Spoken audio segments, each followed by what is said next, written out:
Hi viewers, welcome to our channel. ప్రస్తుతం మనతో పాటు దాము బాలాజీ గారు సీనియర్ జర్నలిస్ట్ ఉన్నారు. వారితో ఒకసారి మాట్లాడదాం. సార్ నమస్కారం సార్. నమస్తే. సార్, వివేక హత్య కేసు మరోసారి తెరపైకి వచ్చింది. కొద్దిగా కదలిక అయితే మనకు కనిపిస్తూ ఉంది సార్. సో వివేకానంద ఎవరైతే ఉన్నారో ఆయన పిఏ నర్రెడ్డి సునీతారెడ్డి గారి పైన కేసు అయితే నమోదు చేశారు. మళ్ళీ ఎందుకు ఈ హడావిడి ఈ కేసులో మనం చూస్తూ ఉన్నాం? మరి ఇప్పుడు ఏం జరిగే అవకాశం ఉంది? మీరేం చెప్తారు సార్? వివేకానంద రెడ్డి హత్య కేసు సంవత్సరాల తరబడి అది నడుస్తూనే ఉంది. దాదాపు 6 ఏళ్ళు అయిపోయింది. ఇప్పటికి కూడా అది కంటిన్యూగానే, ఇంతవరకు అది కేసు కొలిక్ అయితే రాలేదు. రకరకాల మలుపులు, రకరకాల ట్విస్ట్లు తిరుగుతూనే ఉంది. ఇప్పుడు కొత్తగా ఒక ట్విస్ట్ అయితే ఏంటంటే, వివేకానంద రెడ్డికి పిఏ కృష్ణారెడ్డి అని ఉన్నాడు. ఆయన దగ్గరికి నిన్న డిఎస్పి మురళీ నాయక్ ఆధ్వర్యంలో పోలీసులు వెళ్ళి వాంగ్మూలం రికార్డ్ చేశారు. ఎందుకు సడన్గా ఇప్పుడు ఈ కేసు మళ్ళీ కదిలిందంటే, ఈ మధ్యనే సునీతారెడ్డి, నర్రెడ్డి సునీతారెడ్డి అంటే వివేకానంద రెడ్డి కూతురు, ఆమె వెళ్ళి చంద్రబాబుని కలిసింది.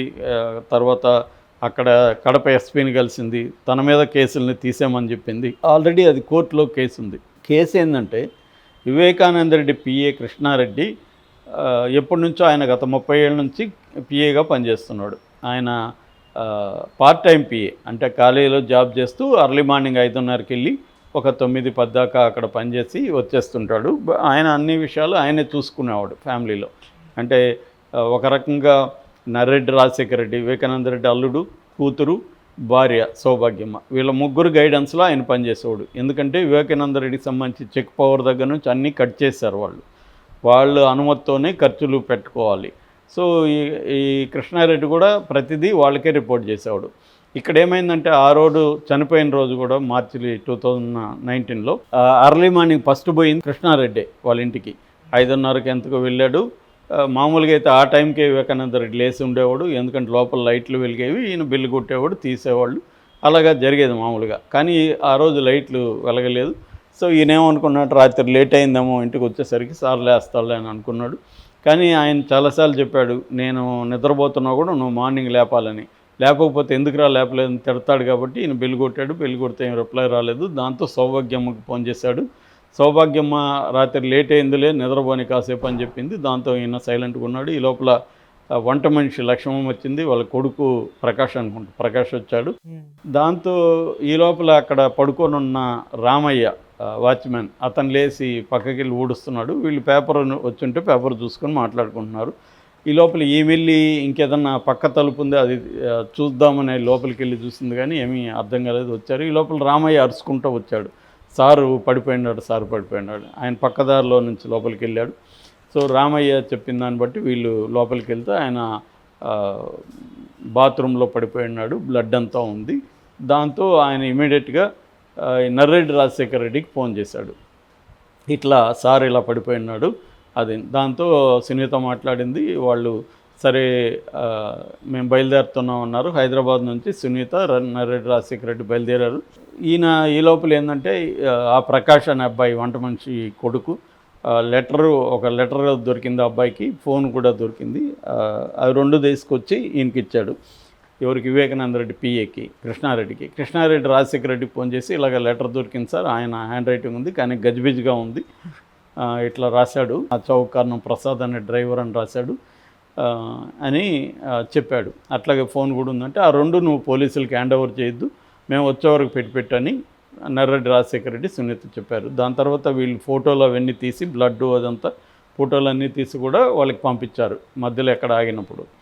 సో అవన్నీ అంటే సీన్ ఎట్లా ఉంది, ఎట్లా బ్లడ్ జరిగింది, ఏదో సార్ని ఏదో గాయం అయింది, అది సార్కి ఏదో కొట్టినట్టు జరిగినట్టు ఉంది అనేది కూడా వాళ్ళు చెప్పారు.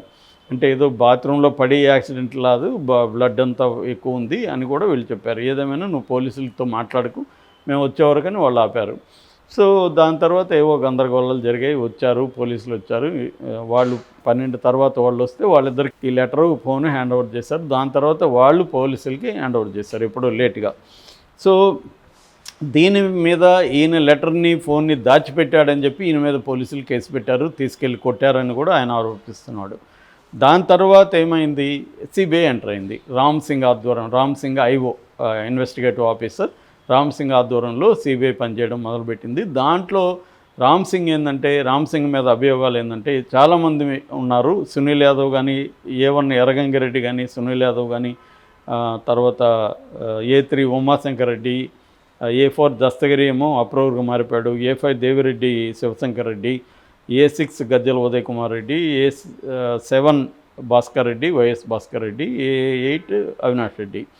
సో వీళ్ళల్లో ఇటు ఎర్రగంగిరెడ్డి కానీ సునీల్ యాదవ్ కానీ వీళ్ళిద్దరు కూడా ఈయన మీద వీళ్ళ రామ్ సింగ్ మీద కేసు వేశారు, ఎందుకంటే అప్రూవర్గా మారమని కొట్టారని.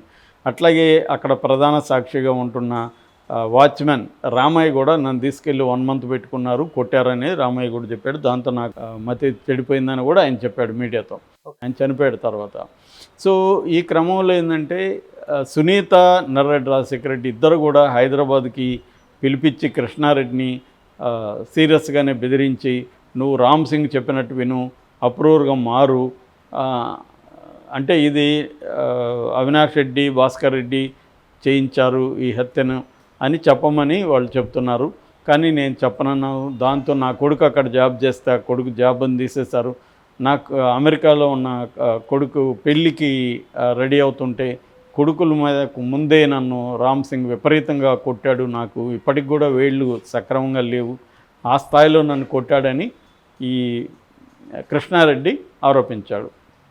సో ఆయన కేసు పెడితే పోలీసులు తీసుకోవట్లేదని చెప్పి ఆయన కోర్టులో ప్రైవేట్ కేసు అప్లై చేశాడు. కోర్టు పులివెందుల పోలీసులను ఆదేశించింది. ఆయన కోర్టులో పెట్టింది 2021లో పెడితే 2023లో కోర్టు పోలీసుల్ని ఆదేశించింది వీళ్ళ మీద. ఇది ఈ లోపల అటు రామ్ సింగ్, ఇటు సునీత నర్రెడ్డి కూడా కోర్టుకి వెళ్ళి కోర్టుని కొట్టేయమని ఒక క్వాష్ పిటిషన్ వేశారు. కానీ కోర్టు ఆ క్వాష్ పిటిషన్ కొట్టేసి దీని మీద లోతుగా విచారణ జరపమని పోలీసులను ఆదేశించింది. సో ఇప్పుడు పోలీసులు నిన్న వెళ్ళి ఆయన వాంగ్మూలాన్ని రికార్డ్ చేశారు. సో ఆయన ఆ సందర్భంగా లాయర్ల సమక్షంలో నేను చేస్తానని చెప్పినప్పుడు వాళ్ళు పోలీసులు అలో చేశారు. కోర్టు కూడా లాయర్ల సమక్షంలో చేయమనింది. సో లాయర్ల సమక్షంలో నిన్న కృష్ణారెడ్డి నన్ను సునీత, నర్రెడ్డి రాజశేఖర రెడ్డి, రామ్ సింగ్ ముగ్గురు కలిసి బెదిరించారు, రామ్ సింగ్ నన్ను కొట్టాడు అని కంప్లైంట్ ఇచ్చారు. ఇప్పటి వరకు అనేక మంది రామ్ సింగ్ మీద టార్చర్ చేశాను కంప్లైంట్ ఇచ్చారు, కానీ కోర్టు ఏ రకమైన నిర్ణయం కూడా ఇప్పటివరకు తీసుకోలేదు. మరి ఇది ముందుకు కూడా వెళ్ళట్లేదు. ఇప్పుడు మరి తెలుగుదేశం గవర్నమెంట్ ఉంది, తెలుగుదేశం గవర్నమెంట్ మీద ఆధారపడిన బీజేపీ గవర్నమెంట్ ఉంది, వచ్చి కూడా 5 నెలలు అయింది. మరి ఇప్పటి వరకు అప్పుడేమన్నారు, జగన్ మోడీ కుమ్మక్కయ్యి ఈ కేసు నీరు గారుస్తున్నారు, అవినాష్ రెడ్డిని అరెస్ట్ చేయట్లేదు, వీళ్ళకందరికి కూడా బెయిల్ ఇచ్చేశారని చెప్పారు. ఇప్పుడు మరి వాళ్ళ గవర్నమెంట్లో ఉన్నాయి కదా 2, వాళ్ళ కంట్రోల్లో ఉన్న సిబిఐ ఉంది కదా, మరి ఎందుకు సిబిఐ రంగంలో దిగి అవినాష్ రెడ్డిని ఇప్పుడు అరెస్ట్ చేయట్లేదు, ఎవరు వద్దన్నారు అంటే? ఇది నేను ముందు నుంచే అనేక వీడియోలు చేశాను. నేను ముందు నుంచి ఏంటంటే వివేకానంద హత్యలో దోషులు ఎవరో అందరికీ తెలుసు. ఆ దోషులు కావాల్సింది, ఇంకా లేని దోషుల్ని క్రియేట్ చేసి పొలిటికల్గా దీన్ని ఉపయోగించుకోవాలి. జగన్ క్లియర్గా తెలుసు దోషులు ఎవరని, కానీ జగన్ చంద్రబాబు మీద నెట్టేయాలని 2019లో చూశాడు. నారాసుర రక్త చరిత్రను బుక్ చేశాడు, చంద్రబాబు అకౌంట్లో ఈ హత్యని వేసేశాడు. అప్పుడు సునీత రెడ్డి కూడా జగన్కి ఉపయోగపడింది, ఆమె కూడా జగన్ వెర్షన్ చెప్పింది. దాని తర్వాత ఏమైంది, సునీత రెడ్డి యూటర్న్ తీసుకొని తెలుగుదేశం వైపు వచ్చింది. చంద్రబాబు కూడా దీన్ని ఉపయోగించుకొని జగన్కి వ్యతిరేకంగా ఒక నెరేటివ్ బిల్డ్ చేసి జగనే జయించాడు, సొంత బాబాయిని చంపాడు, హూ కిల్డ్ బాబాయ్, జగనాసుర రక్త చరిత్ర, ఇదంతా మళ్ళీ పొలిటికల్గా వాడుకున్నారు. సో చంద్రబాబుకైనా జగన్కైనా ఈ హత్యని క్లియర్గా తేల్చాలని లేదు, ఎందుకంటే చంద్రబాబు ప్రభుత్వంలో ఉన్నప్పుడే జరిగింది, అప్పుడైనా చేస్తుండొచ్చు.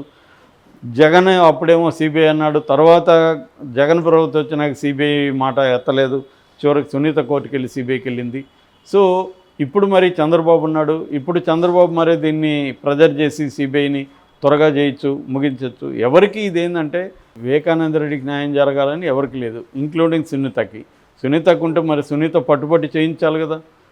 షర్మిల కూడా దీన్ని ఉపయోగించుకుంది. మరి షర్మిల ఇప్పుడు 5 నెలలు అయింది, డిమాండ్ చేయాలి కదా, షర్మిల ఎందుకు మాట్లాడట్లేదు అంటే షర్మిలకి, సునీతకి, చంద్రబాబుకి, పవన్ కళ్యాణ్కి, జగన్కి అందరికి కూడా ఈ హత్య రాజకీయంగా అవసరం తప్ప దాన్ని నిజంగా ఆయన్ని ఎవరు చంపారు ఏంటి తేల్చాలని ఎవరికి లేదు. ఇది ఒక రాజకీయంగా ఉపయోగించుకున్న రోజులు ఉపయోగించుకున్నారు.